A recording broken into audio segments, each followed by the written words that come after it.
Hopefully, we are now live. Welcome in everyone who is catching this for round two. The tech issues hopefully have been resolved, and I have good Wi Fi from Athens, Greece. So, without further ado, I will just say again, my name is Lexie Henning, founder of the Ozymandias Project. It's a nonprofit. And this is my presentation, Alt Act Archaeogaming. So I'm just going to be running down a short presentation, and then at the end, I've left time for a little Q&A if anyone has any questions. So with that, I think we're good to go to our first slide.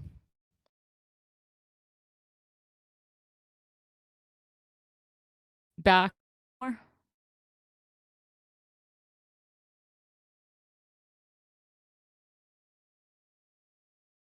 Miscounting. So basically, I just want to talk a little bit about the main players Archeo game. So I thought I would start with gaming within academia. So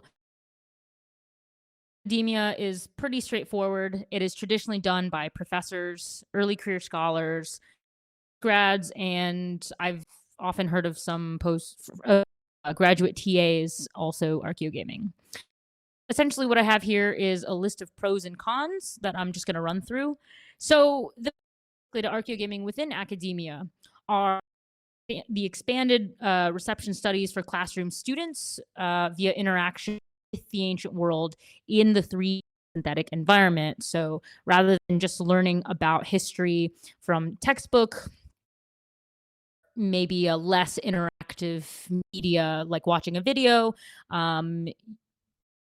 are able to actually play a video game and interact with the synthetic world itself themselves.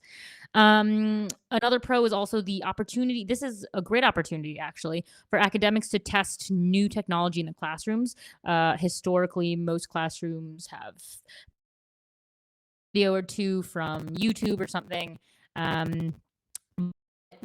Historically, like a history or a classics course is not the the place that people would test out new tech, and this would allow more people in different fields to start experimenting with what kinds of technology we can use to get students interested in the topic.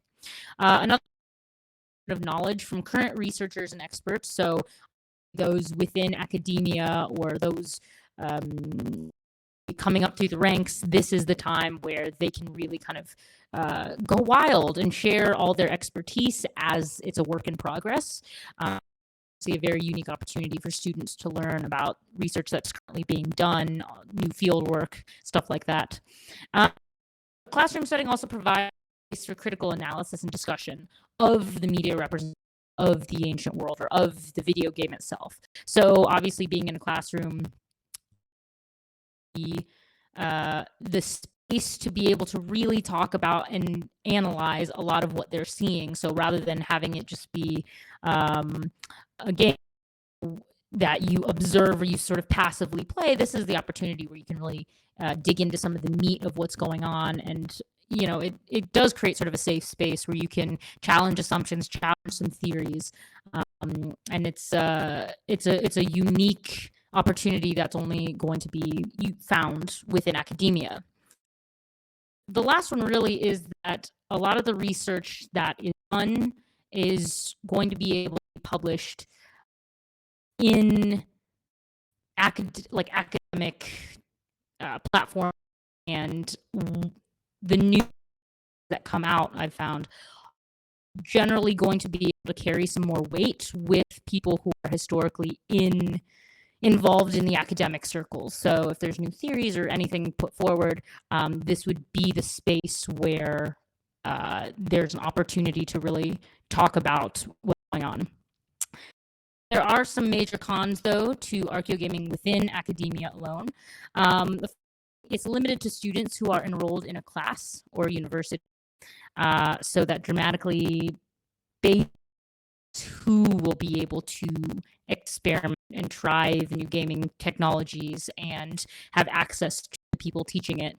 The second one is there's a lack of a dedicated space for discussion and analysis outside the classroom.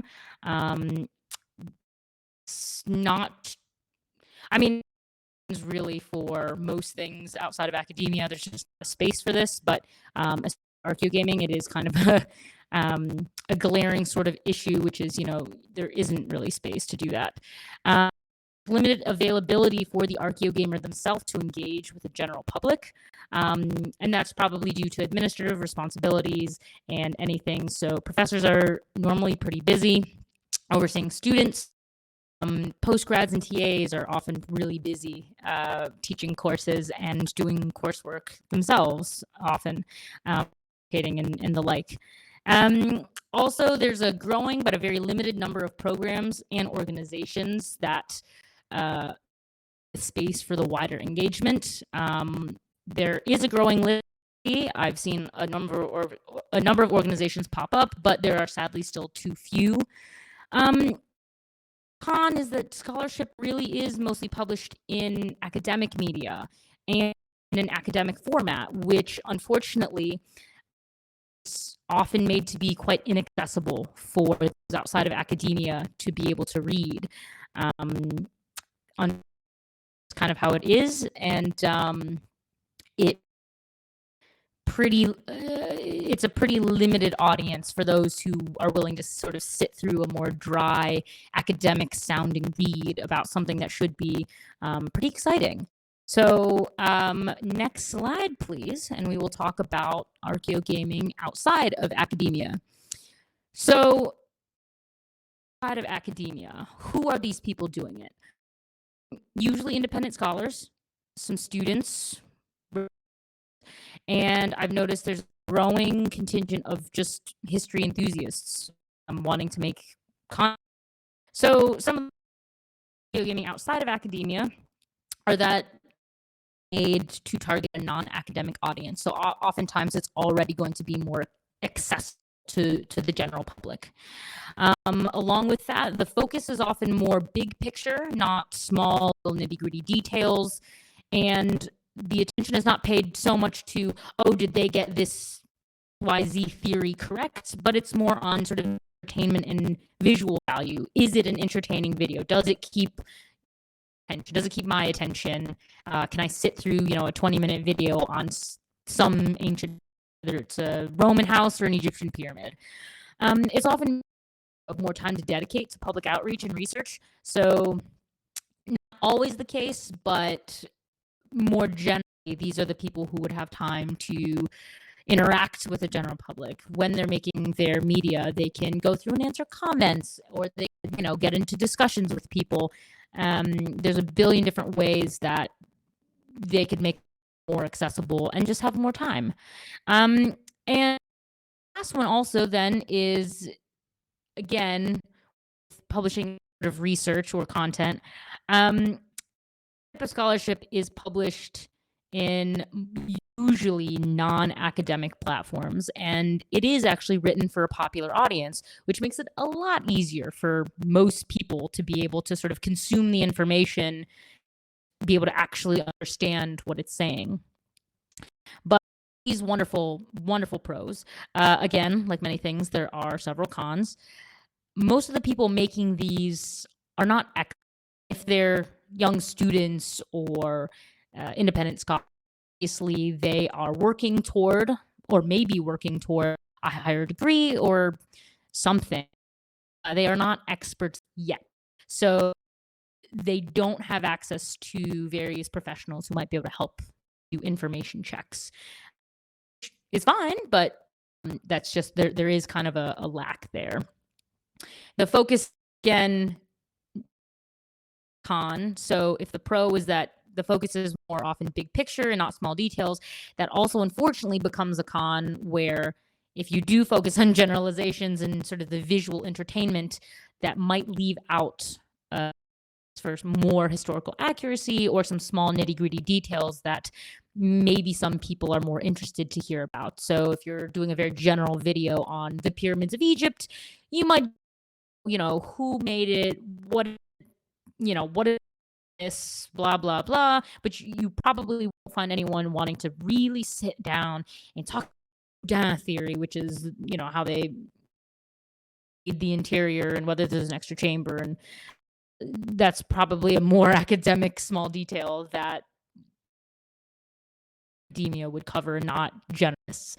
Um, Also, again, is that the research that is published in sort of non-academic platforms risk of not being seen by a lot of people within academia because it's it's but a lot of academics tend to look for academic journals, and so if it's in such a medium, it runs the risk of being skipped, and it runs the risk of not being seen as quote unquote serious scholarship just due to the fact that it is not published in an academic journal or some sort of platform for academics.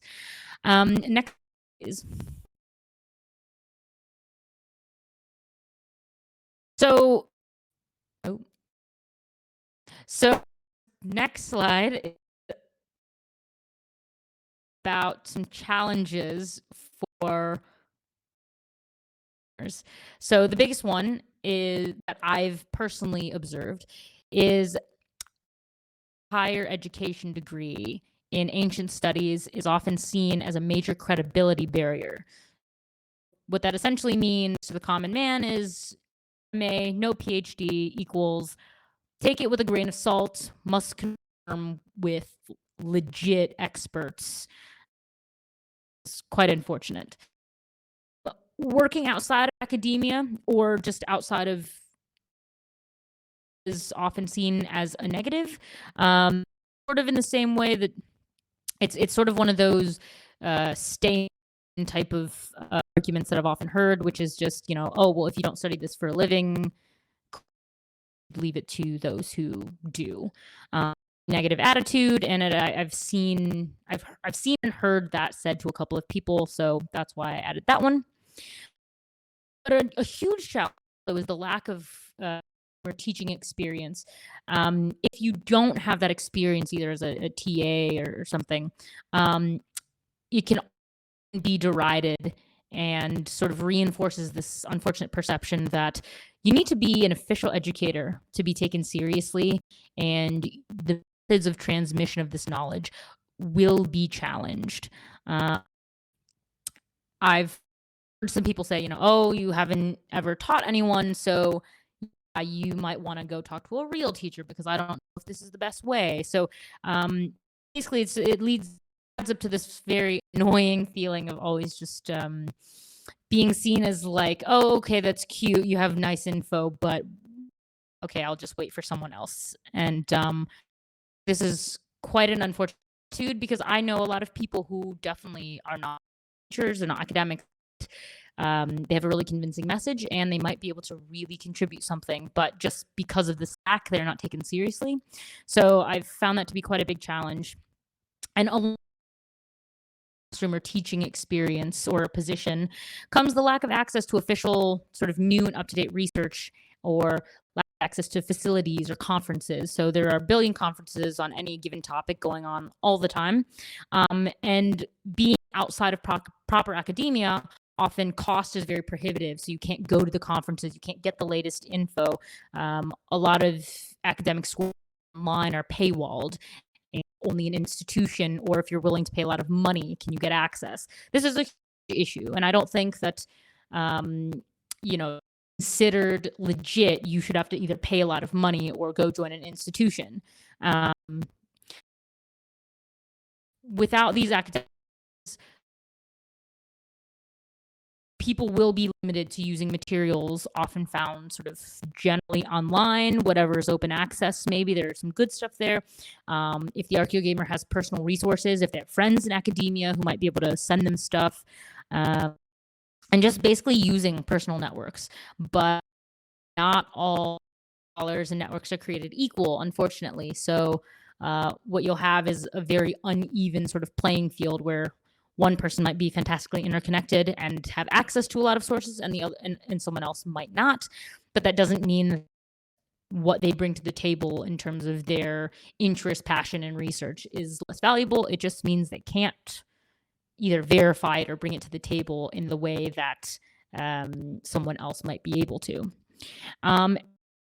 Another big issue I've seen is that often in universities, positions due to the lack of a track record by an individual. So even if an applicant for a position has the skills to perform a job, research or any kind of base skills that I would wager quite a lot of people have developed, have a track record of either having a higher degree in the subject or uh, they don't have a track record of at least teaching. Um, Unfortunately, they're rejected from a lot of positions because, and hard to universities um, commodity.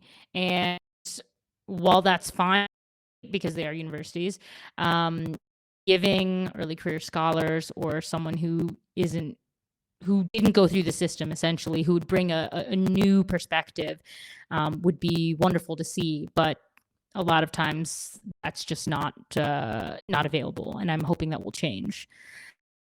And the last challenge that I've personally seen years is that academic platforms often won't publish works by non-academics. And if an academic is succeed and get something published, usually it's because they've been able to publish it in sort of a non-academic place and not published to an academic source. It's not seen as quote unquote fully credible. So when trying to cite said person research, if it doesn't come from an approved academic source, you might be told this is just not an academic source. You can't use it. And that has happened to me a few times when I've tried to write pieces that I found were really, really good and would strengthen my arguments. I was told that sites weren't academic enough, so no, I could not use them, which is just another form of gatekeeping and an extra challenge for those who are in awe. So things are getting better, but still a lot of challenges there. Next slide, please.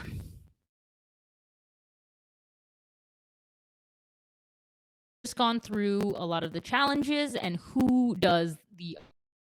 So now a little about why we need more competitive archaeogamers. So the study in the world or of archaeology generally, I don't believe just those who study it for a living. I think it should be open to everyone because I think everyone is capable of contributing something really valuable. But we need more alt archaeogamers because they can help us remove the stigma that not possessing a graduate degree or being a professor somehow makes someone a less valuable contributor to the study of the ancient world, archaeology, in a more sense. And kind of with that, PhD doesn't automatically make someone a superior historian, right? It just means they know a ton about a very specific topic. And I think that this is one of the biggest misconceptions that I've encountered, which is if someone is seen as the PhD, they are considered the expert on all the things.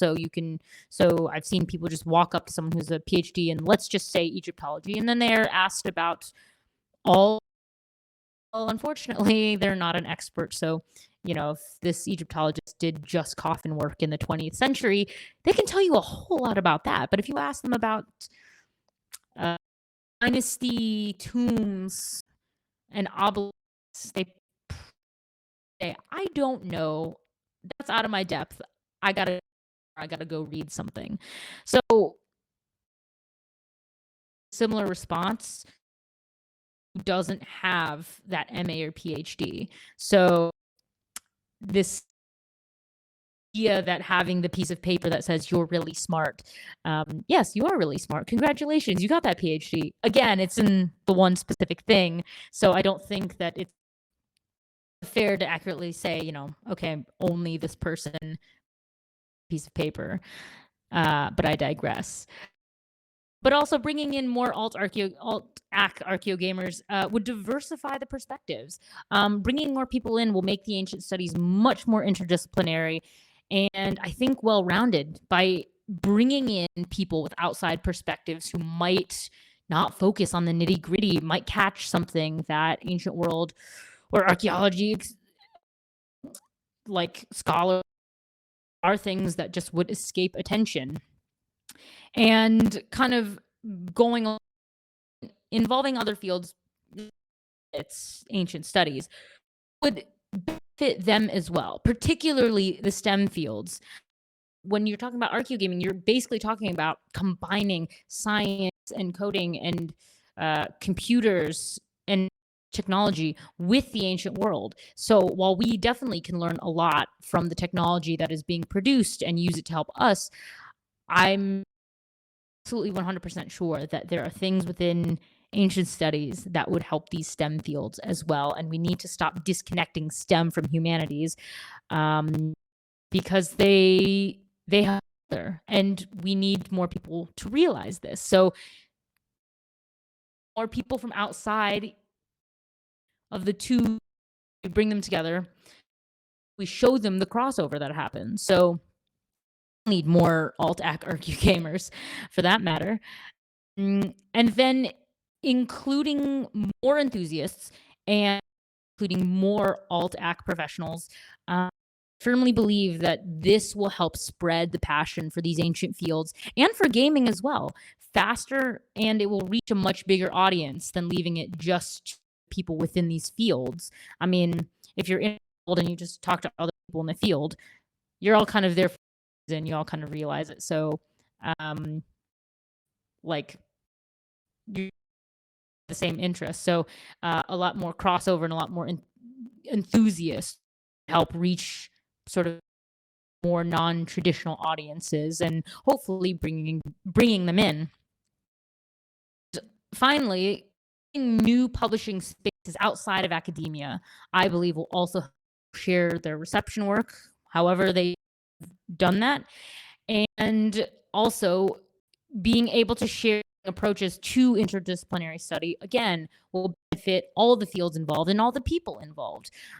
So sort of a great way to combat the gatekeeping that is done where there's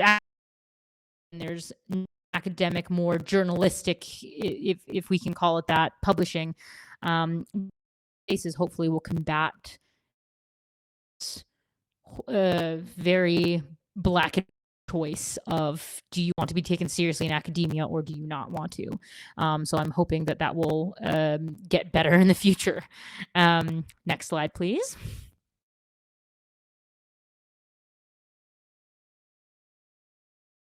Slide I have, which is how alt-ac archaeogamers and how can they make their own content? And the simplest thing to do would be to partner with an independent scholar or students or enthusiasts and create your own content. It's a great place to, it's a great way, it's a great way to boost skills, interpersonal skills, and you get to learn more and maybe even make a new friend within academia. The second way is you can get involved with an organization or a school that hopefully doesn't gatekeep via some of these requirements. So while getting involved with an organization, if qualified, and someone with an organization that produces archaeogaming content, that's great. But you have to be a current PhD student or at least a current master student, and that's fairly restrictive. So if you can find an organization that doesn't do so, I highly recommend it. There's always the independent route in which you can independently research and create original content, and you can publish that via a multitude of different ways: blog, website, podcast, any of there are platforms that are already established. Unfortunately, after I'd written my slide, I realized that which is a previous basically publishing outlet for classics, it is defunct. But similar things, there's independent publishers out there that can be found, and Panic is the publishing sort of arm for a nonprofit, the Ozymandias Project. It is it's basically it's an online journal that welcomes submissions from anyone who has an interest in ancient studies or archaeogaming.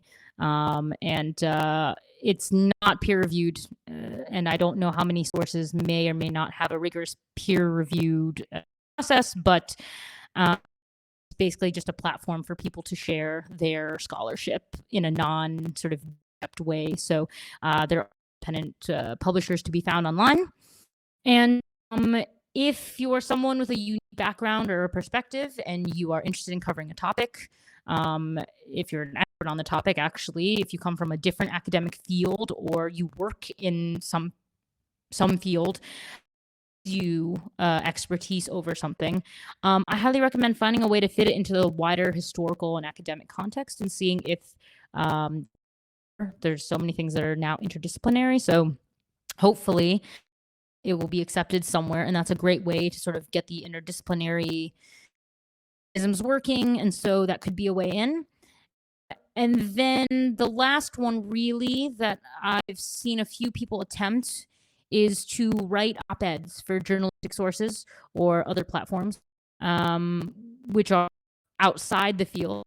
And but if they have crossover potential with ancient studies, I see no reason why someone cannot attempt to write something and get it published. And no matter it is published, hopefully it'll be accepted and it'll be published somewhere where people are able to it and read it. The last thing I have is just an example of an archaeogaming video that I made through my organization. So if anyone is interested in seeing it, they can find it on YouTube. You can find it through this link. That's pretty much it. The next slide is just open Q&A.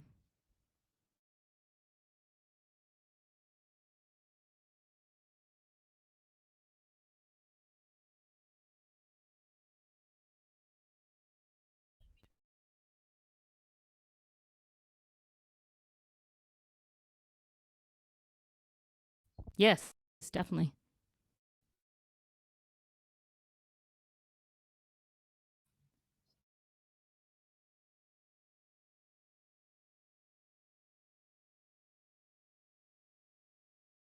Yeah, I'm glad you are.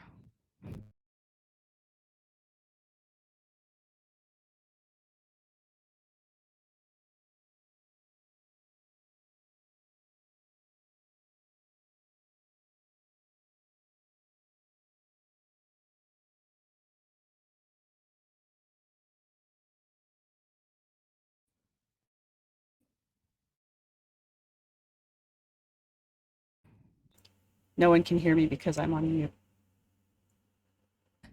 Um, no, a PhD from The Sims does not count. Have you played The Sims? The Sims 4? Playing The Sims. I grew up playing Sims. Yeah. Yeah. It's a fantastic game. You can go to high school now. They just made the expansion. You were mentioning independent publishers, and I was thinking of the infamous Academia EDU. Because pretty much anybody can put a paper up there and create a profile. What's your opinion? One can go and create, and yeah, you can. So if you would like to publish, you can definitely create a free profile and publish your work.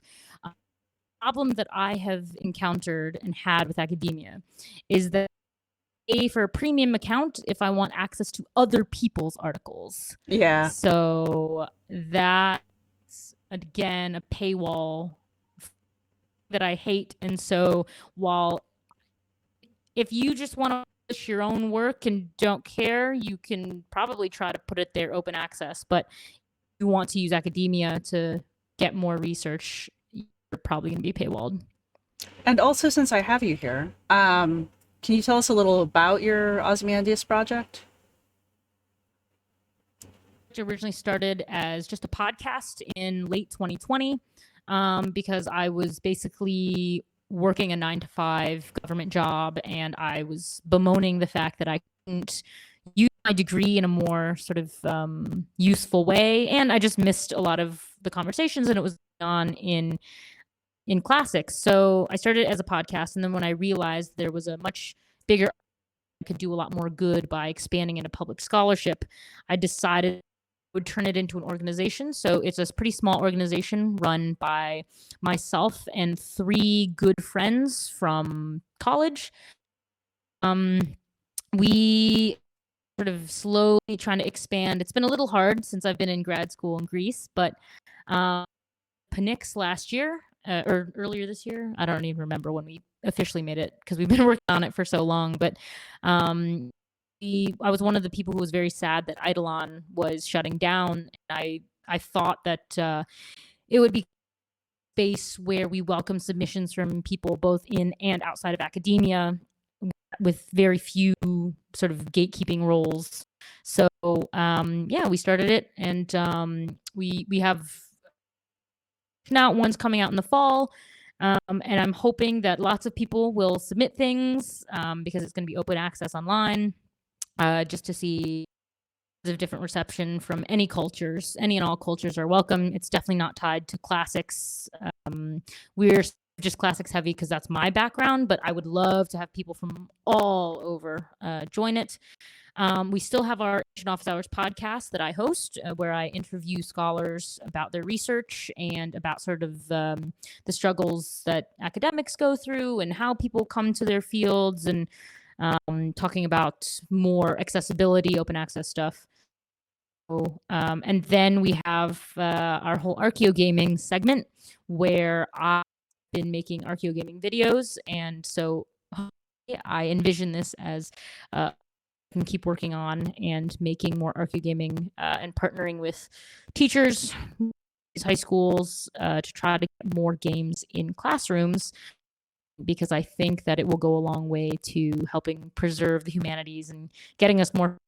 So these are sort of public outreach things that I'm very, very committed to, and I hope that other people are as well. So you see archaeogaming not only as a research tool within archaeology itself, but also as a good tool for outreach to people outside of the field or the general public.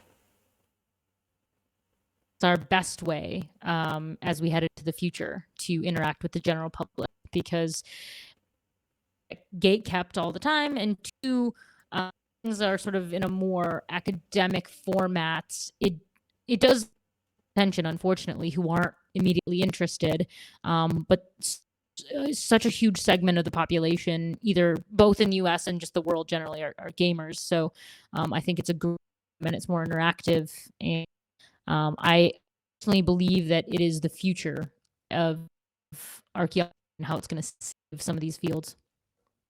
That's interesting. I would like to hear your opinions on the field of archaeology's future sometime, but I might have to have you back for another podcast for that one. Do you have any final thoughts that you want to share with everybody? I mean, your slides were really great, and I can't wait to share them. And I don't think so, not at the moment. I sort of put all my energies into the slides, hoping that they're good and comprehensive for folks. All I will say is that I guess a lot of what I think is influenced by a lot of interactions that I've seen. And I guess any final thoughts would be to those who I've had very good sort of conversations or debates about academia, proper academia, and those who are ACT, because I have heard people say, well, you shouldn't be able to, or you can't really call it academia if they're not in it, because I think it does a disservice to those who've for at least a decade to earn those degrees. And all I say is, what are you trying to gatekeep? I understand that people who are within academia might get a little, let's just say, to be polite, a little touchy about people calling themselves alt.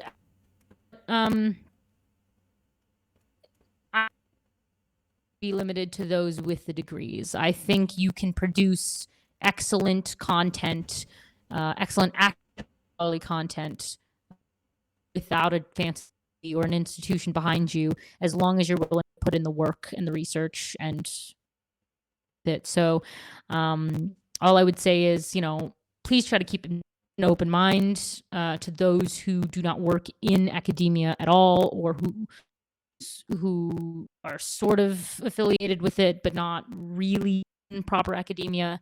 I think that everyone has contributions, and I really think that a degree is not indicative of everything end all, because I have plenty of PhD friends that I can ask them a question about something, and if that's not what they did their degree on, they have no idea, and they would learn just as much from a non-proper academic as let's really gatekeeping. It's really, and I'd love future become very interdisciplinary and very open access, because I think it will benefit everyone, not just go into academia for any reason. Well, thank you very much for coming back and giving this a round two. I truly do appreciate it. And thank you for participating in the con this year. And hopefully we'll bring you back next year. So much for having me. All right.